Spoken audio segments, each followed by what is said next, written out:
안녕하세요. 저는 올해로 43살이 된 남자입니다. 결혼한 지는 3년 조금 안 되었어요. 이번에 정말 황당하고 기가 막힌 일을 겪고 충격을 받아 이곳에 사연을 적어보게 되었습니다. 제가 겪은 일은 텔레비전 다큐에 나올 법한 정도로 너무나도 충격적인 일이었어요. 지난 몇 년을 아주 송두리째 없애버리고 지워버리고 싶은 심정입니다. 글로나마 이곳에 답답한 마음을 풀고 충격에서 헤어나올 수 있을까 해서 제 이야기를 적어봅니다. 저는 어릴 때부터 훤칠한 키와 호감 가는 얼굴로 남녀노소에게 인기가 많았어요. 그래서 많은 여자들을 만났습니다. 그때는 노는 게 즐겁고 결혼 생각은 전혀 없었어요. 젊을 때 흔히 나이트나 헌팅으로 여자를 만나기도 했고 회사에서 많은 여직원들의 고백을 받아서 사귀어 보기도 했습니다. 그리고 소개팅, 미팅도 많이 하고 정말 여러 명의 여자들을 만났던 것 같아요. 그 당시엔 여자를 만날 때 진지한 마음보다는 그냥 즐기기 위한 만남이 대부분이었어요. 그렇다 보니 진정한 사랑으로 누군가를 만나본 적이 없었습니다. 그저 보여주기식의 여자친구를 만났어요. 한마디로 여자는 그저 액세서리 같은 존재로 여겼던 것 같아요. 있으면 좋고 없으면 아무 상관없는 그런 존재로요. 나이가 좀 어릴 때는 그저 돈만 벌어야 하고 나의 성공이 오로지 주 목적이었기 때문에 여자들에게 제 마음을 준 적이 없었습니다. 그래서 저 때문에 울며 상처받았던 여자들에게 죄책감도 느끼지 못했습니다. 그러다 결국에는 나이가 차니 결혼이라는 것을 해야겠다는 생각이 들었어요. 많은 여자들을 만나다 보니 저의 이상형은 가정적이고 여성스럽고 저의 말을 잘 들어주는 그런 착한 여자로 굳혀졌죠. 그래서 그런 여자를 만나고 싶다는 생각이 들었어요. 결혼 생각을 하면서부터는 주위 여자들을 한 명씩 정리해 나갔습니다. 그렇게 결혼을 해야겠다는 마음을 먹었지만 막상 제 이상형의 여자를 찾으려 하니 찾기가 쉽지 않았습니다. 사실 제 나이가 적지 않은 나이라 적당히 나이차가 있는 이상형의 여자를 만날 기회가 잘 생기지 않았어요. 또 결혼 정년기가 지나다 보니 아직 미혼인 분을 찾기도 어려웠죠. 몇몇 선배분들의 소개팅으로 몇 번 여자분들을 만난 적이 있는데 나이 차이가 많이 나거나 성격이 안 맞는 경우가 대부분이었어요. 저도 아직 현실 점검이 제대로 되지 않았는지 여자분의 외모가 마음에 안 들면 마음이 가지 않더라고요. 그래서 반포기 상태로 운명이라면 언젠가는 나타나겠지라는 마음으로 자연스러운 만남을 기다리기로 했습니다. 그렇게 회사와 집만 오고 가던 어느 날 저희 회사에 사무용품을 정리하는 단기 아르바이트생에 몇 명 들어오게 되었어요. 회사의 잡일을 맡아주는 학생들이었죠.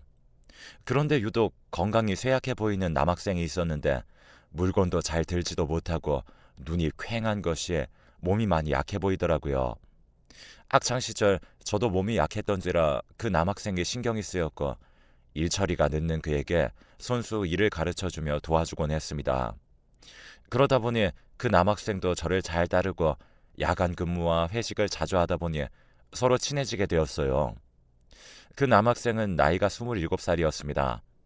몸이 허약해서 취직은 힘들고 그렇다고 집에만 있을 수는 없으니 뭐라도 배우고자 아르바이트를 하고 있던 거였어요. 나름 사회생활 경험을 쌓는 중이라고 하더군요. 3개월 후 그 남학생의 단기 아르바이트가 끝나는 날이 되었고 일을 마친 후 쫑파티 겸 회식을 하게 되었습니다. 과장님, 저 혹시 제가 소개팅 해드릴까요? 소개팅? 누구? 예뻐? 아, 네, 예뻐요. 사실 저희 누나인데 착하고 순한 사람이에요. 과장님이랑 딱 잘 어울릴 것 같아서 과장님 볼 때마다 누나 소개해주고 싶다는 생각 들었거든요.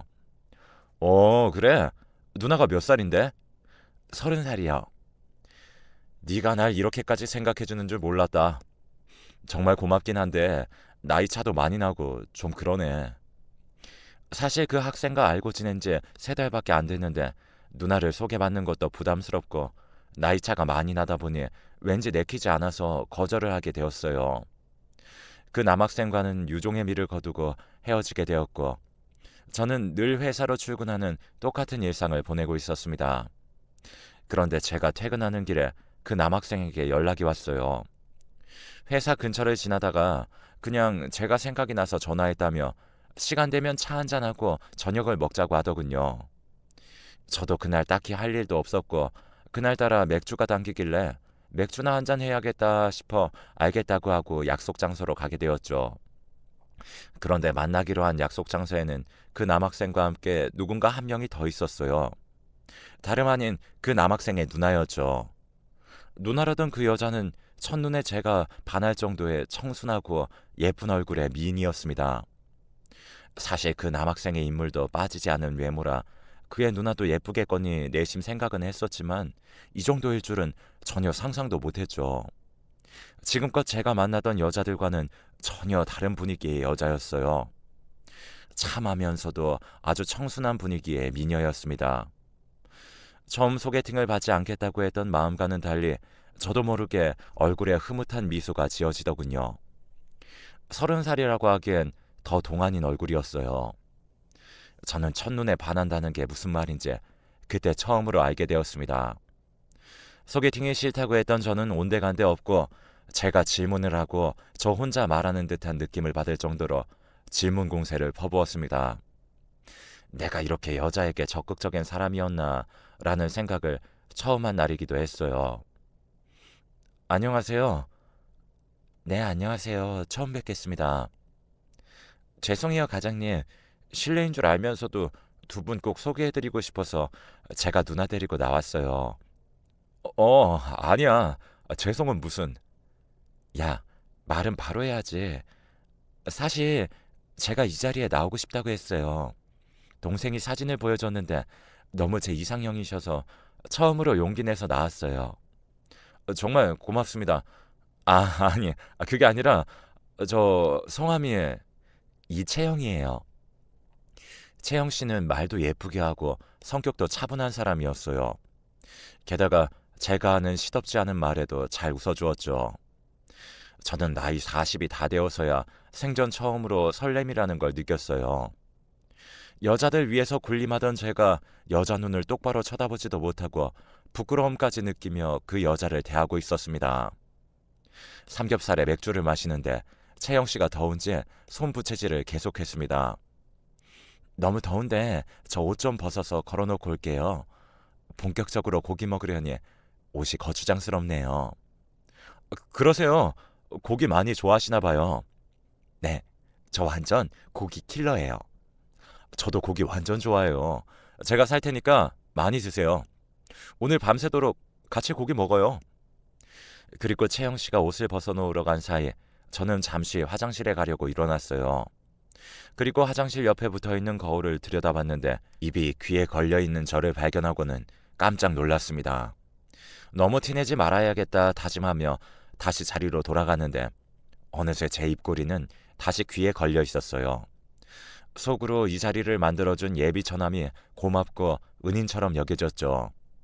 그래서 저는 예비 처남과 마주 앉아 누나 몰래 감사의 윙크를 날렸습니다. 저는 조금이라도 점수를 따려고 열심히 고기를 굽고 있었어요. 고기를 굽는 곳이다 보니 실내가 무척 덥고 저도 옷을 벗고 싶었지만 안에 땀이 차 있을 것 같아서 벗지 않았어요. 그러면서 참고 있는데 갑자기 제 앞으로 또각또각 걸어오는 그녀를 보았습니다. 그런데 그녀의 모습에 저는 깜짝 놀랐어요. 겉옷을 벗으며 묶은 머리카락도 같이 풀었는지 손으로 머리카락을 귀 뒤로 살짝 쓸어 넘기는데 저는 얼굴이 빨개지는 걸 감추느라고 정신이 없었습니다. 채영 씨가 참 완벽한 사람이라는 생각이 절로 들었어요. 안 더우세요?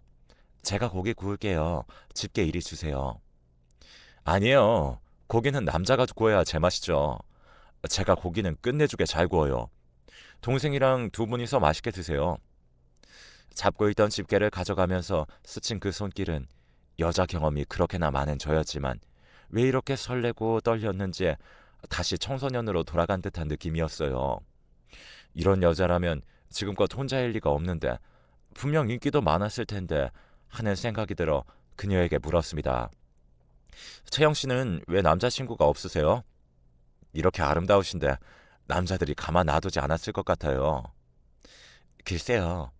그런데 오늘 생길지도 모르죠. 채영 씨의 말 한마디에 제 가슴이 철렁하며 요동치기 시작했어요. 저는 속으로 쾌재를 불렀습니다. 이렇게 완벽한 여자를 소개해준 그 남학생에게 고마워서 저는 계속해서 눈인사를 계속 보냈어요. 그렇게 시간은 점점 무르익어갔고 이야기를 들어보니 누나는 독실한 기독교 신자라고 했습니다. 종교가 기독교인 사람을 원해서 아직까지 결혼을 하지 못했다고 하더라고요. 그렇게 남자를 거르고 거르다 보니 제대로 된 연애 한번 못 해봤다고 했어요. 심지어 모태솔로라고 했습니다. 얼마 전 직장을 그만둬서 지금은 다른 일을 구하면서 쉬고 있다고 했어요. 저희 집안은 불교이고 저도 불교인데 그럼 저 같은 사람은 채영 씨 짝으로는 안 되겠네요. 이젠 종교는 자유라고 생각해서 별로 상관하지 않기로 했어요. 종교 이야기에 풀이 죽었던 제게 채영 씨의 대답은 한 줄기의 빛과 같았습니다. 신은 나를 버리지 않았구나 생각하며 하나님 감사합니다를 외쳤습니다. 그러면서 남학생과 저는 술을 한 잔, 두 잔 마시면서 시간을 보냈고 기분이 너무 좋아서 그런지 술이 많이 취하게 되었어요. 술을 좀 깨려고 화장실에 갔다가 나왔는데 채영 씨 혼자만 있더라고요. 남학생은 어디 갔냐고 물으니 약속이 생겨 먼저 갔다며 저에게 둘이 한 잔 더 마시다 가자고 했습니다. 저는 채영 씨와 단둘이 술을 마시는 자리가 마련된 것에 대해 설렘을 느꼈고 제 심장도 두근거리기 시작했어요. 채영 씨가 맥주를 홀짝이는 동안 저는 벌컥벌컥 마셔서 그런지 점점 취기가 올라왔습니다. 첫 만남에 귀가 시간이 너무 늦으면 안 되겠다 싶어서 집에 가자고 하고는 일어서려 하는데 갑자기 다리에 힘이 풀리더군요. 채영 씨가 저를 부축해준다고 하는데 너무 좋아서 기절할 것 같았습니다. 저는 이성을 잃지 않으려고 다급하게 대리를 불렀습니다. 채영 씨, 제가 집까지 모셔다 드릴게요. 아니에요. 제가 볼 땐 과장님이 더 걱정되어요. 제가 과장님 집까지 모셔다 드릴게요. 그녀와 웃으며 이야기를 주고받는데 그녀를 정말 집에 보내기 싫어지더라고요. 어느덧 대리 기사님이 저와 그녀를 저희 집 앞까지 데려다 주었고 저는 차에서 내려 집으로 향해 걸어갔어요. 다리가 비틀거려서 그녀가 저를 부축해 주었고 제 방까지 함께 들어서게 되었네요. 채영 씨, 첫 만남에 이런 모습 보여서 미안해요. 제가 모셔다 드려야 하는데 커피라도 한 잔 하고 가실래요? 저 과장님, 이런 말 황당하시겠지만 저 과장님한테 반한 것 같아요. 그래서 여기까지 따라온 거예요. 그녀의 수줍은 고백에 저는 이성을 잃어버렸고 냅다 무릎을 꿇고 정식으로 만나보자는 고백까지 해버렸습니다. 저는 이 여자를 놓치기 싫었습니다. 평생 동안 이 한 여자는 내가 먹여 살려야겠다는 다짐까지 했죠. 그리고 저는 채영 씨에게 결혼을 전제로 만나보자고 프로포즈를 했습니다. 그렇게 3개월 만에 초고속 결혼을 하게 되었고 주선을 해준 남학생은 저의 처남이 되었어요. 성품, 성격, 외모, 삼박자가 모든 것이 완벽한 아내를 얻으니 세상 부러울 것이 없을 정도로 매일 웃고 다녔죠. 누가 결혼은 부담이라고 했나요? 저는 매일 집에 가고 싶을 정도로 아내가 보고 싶었고 꿀이 뚝뚝 떨어질 정도로 행복한 날들을 보냈어요. 저의 혼자벌이로 충분했기에 아내는 가정주부가 되었습니다.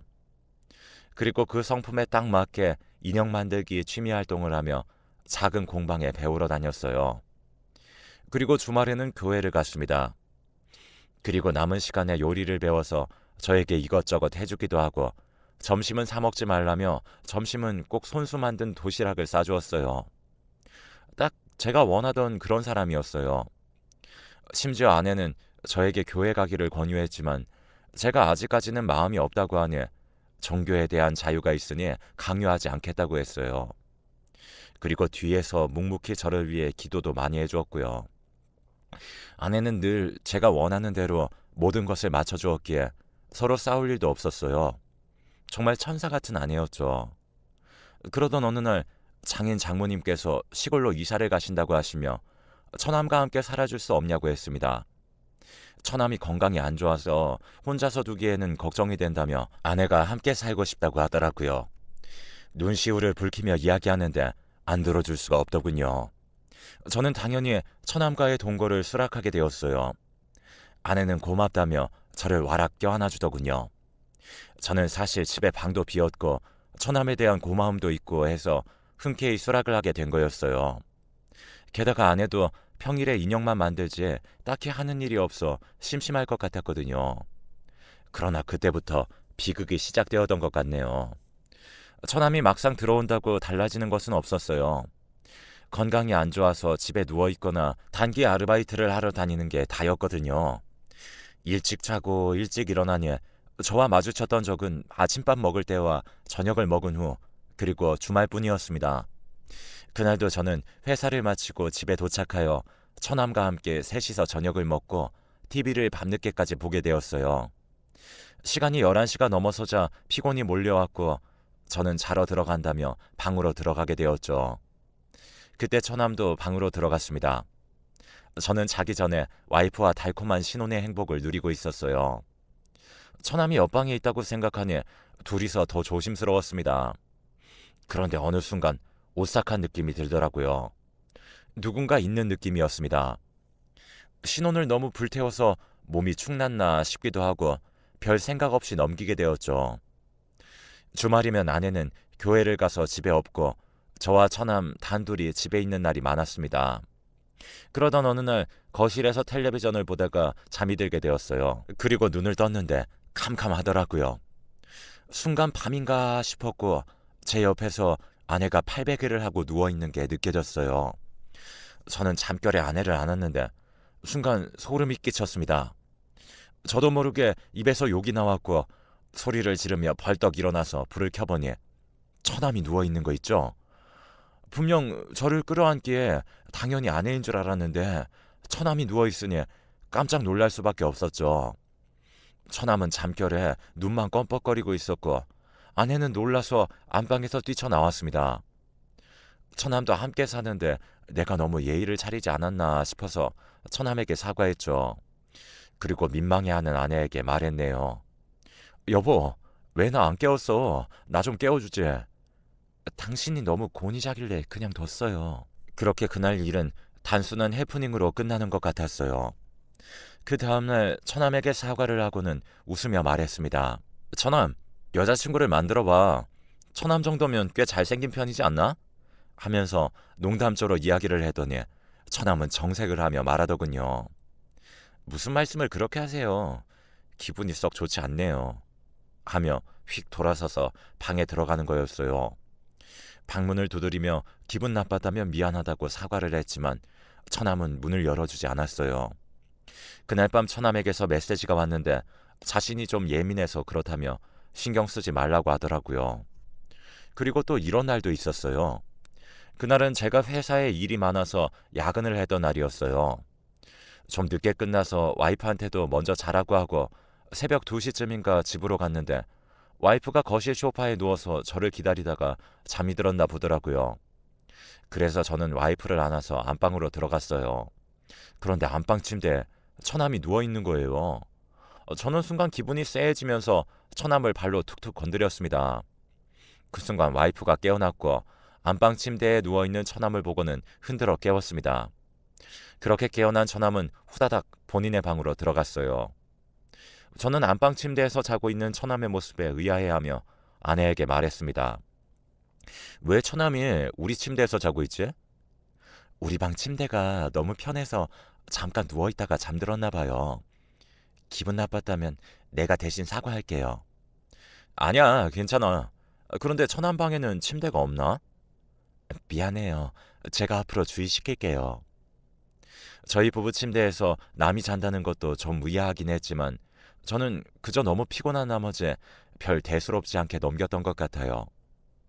그리고 며칠이 지났고 또 똑같은 하루가 지나가는데 드디어 사건이 터지고 말았습니다. 이날은 정말 아직까지도 소름이 끼치는 것 같아요. 그날은 잠자리에 누워 아내랑 알콩달콩 행복한 시간을 보내고 있었어요. 그런데 또 방문 소리가 끽 나는 것 같았습니다. 저는 재빨리 고개를 들어서 방문 아래를 보았는데 그림자가 살짝 비치더라고요. 아마도 처남인 듯 했어요. 그래도 혹시나 하는 마음에 처남을 불렀어요. 순간 후다닥 소리가 나더니 살금살금 처남 방으로 들어가는 발자국 소리가 들렸습니다. 와이프는 잘못 들은 거라고 했지만 저는 이게 한두 번이 아니기에 아내를 뒤로 하고 천안방으로 갔어요. 문을 열려고 하니 방문을 걸어 잠갔더라고요. 어이가 없어서 문을 두드리며 나오라고 소리를 질렀어요. 이제까지 의심스러운 면이 한두 개가 아니었기에 이번에는 확실하게 제 눈과 귀로 확인하고 싶었어요. 그런데 옆에서 지켜보던 아내가 제게 이상한 말을 하는 겁니다. 여보, 당신이 좀 참아주면 안 돼요? 순간 뒤통수를 탁 맞는 기분이었어요. 뭘 참으라는 거야, 여보? 애가 아파서 그러는 거예요. 어디가 어떻게 아프길래? 도대체 무슨 말을 하는 거야? 당신한테 피해주거나 불편하게 하는 것도 아닌데 왜 이렇게 소란을 피우는 거예요?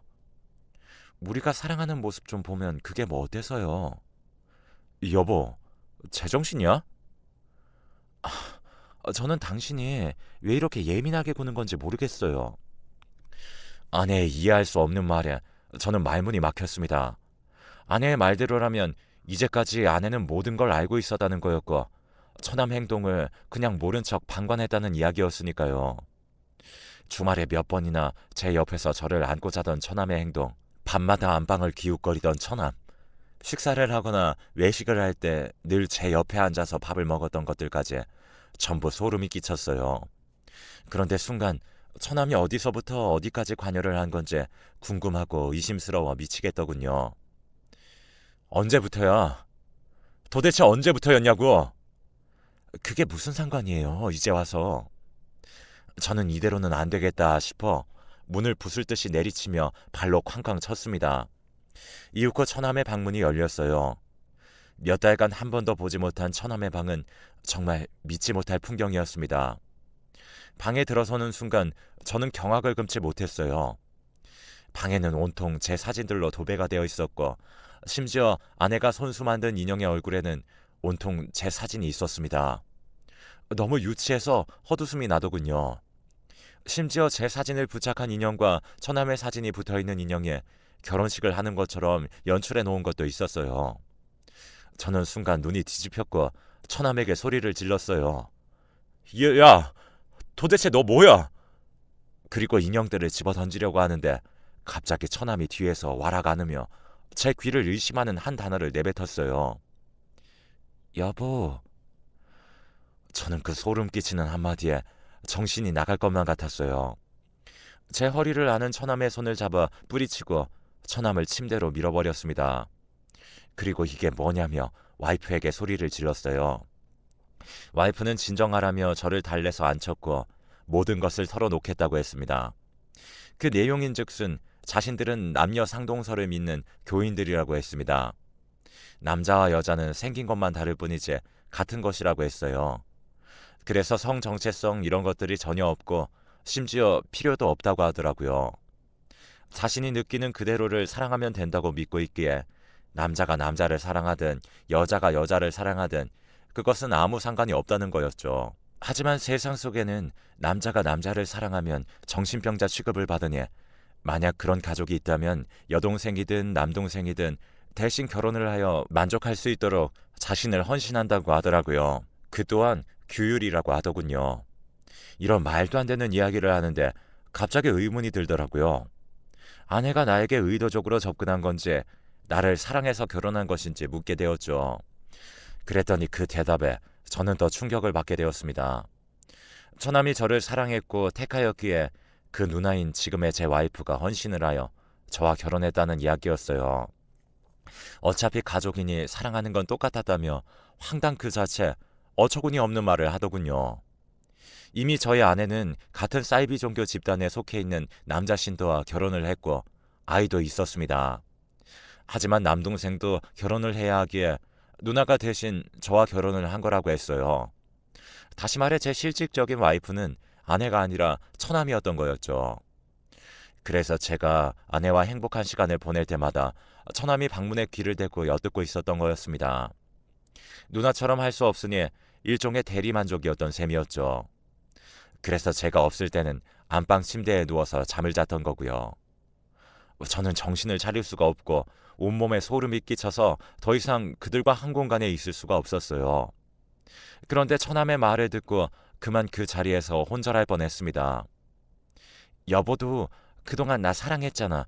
누나 소개팅 해준 날 내 손도 잡고 윙크도 했잖아. 그거 다 나 좋아해서 그런 거 아니에요? 처남은 오히려 제가 처남을 꼬셔서 일이 이렇게 된 거라는 황당한 말을 꺼내놓고 잠결에 제가 아내인 줄 알고 처남을 안았던 것을 자신을 사랑해서라고 굳게 믿고 있었어요. 제게 배신자라며 원망스럽다는 헛소리를 했습니다. 저는 처남에게 말도 안 되는 소리 하지 말라며 정신 차리라고 소리를 질렀어요. 그런데 처남은 또 다른 무시무시한 말을 했습니다. 여보, 자기랑 나랑 영혼 결혼식해서 우리 둘 중 누구 한 명이 죽어도 서로를 떠날 수가 없어요. 그러니까 다시 한번 잘 생각해 보세요. 어차피 이렇게 된 거 이대로 사는 것도 괜찮잖아요. 안 그래요? 뭐? 누가 네 여보야? 당장 이 집에서 나가지 못해? 저는 폭력은 싫어하지만 도저히 이 정신 나간 인간은 그냥 놔둘 수가 없어서 한 대 쳐버렸어요. 그리고 나가면서 경찰에 신고를 하게 되었고 저의 행복한 결혼 생활은 그저 슬프게도 사이비 종교 남매들에게 당한 사기 결혼 사건으로 마무리가 되었습니다. 아직도 이때만 생각하면 진저리가 쳐집니다. 그 남매들의 얼굴만 떠올려도 소름이 끼치네요. 하지만 그 후 저는 와이프에 대한 마음이 진심이었기에 와이프와 통화를 한 적이 있었어요. 그때 제가 무슨 생각으로 그런 전화를 걸었는지 저로서는 납득이 안 가네요. 나야, 당신 정말 나한테 아무런 감정 없어? 수화기 너머로 잠시 동안 아내의 가느다란 숨소리만 전해지다 아내가 말했습니다. 당신은 내 동생의 배우자로서 사랑했어요. 그렇게 서로 말없이 있다가 제가 먼저 전화를 끊었어요. 사실 이런 이야기가 무슨 소용이 있겠어요. 어차피 아내는 가정이 있는 사람인데 저와 결혼한 건 단지 가족을 사랑하는 마음으로 사랑했다고 하니 씁쓸하고 가슴 한편이 찡하게 아팠어요. 제가 종교도 없고 그런 신앙 자체를 믿지도 않지만 그 사이비 집단들이 하는 짓이 찝찝해서 요즘 절에 다니고 있어요. 마침 저희 부모님도 불교 신자라 함께 다니자고 해서 그러고 있습니다. 그렇게 저는 불교 신자로 매주 일요일마다 법당에서 절하는 사람이 되었어요. 사실 다시 생각해보면 그 사람들도 잘못된 교리로 사이비에 빠져서 허우적대는 피해자일 수도 있다는 생각이 들더군요. 어떻게 그렇게까지 사람이 이성을 잃고 옳고 그름을 판단할 수 없을 정도로 세뇌가 되는지 한편으론 씁쓸하고 안타깝다는 생각조차 들었습니다.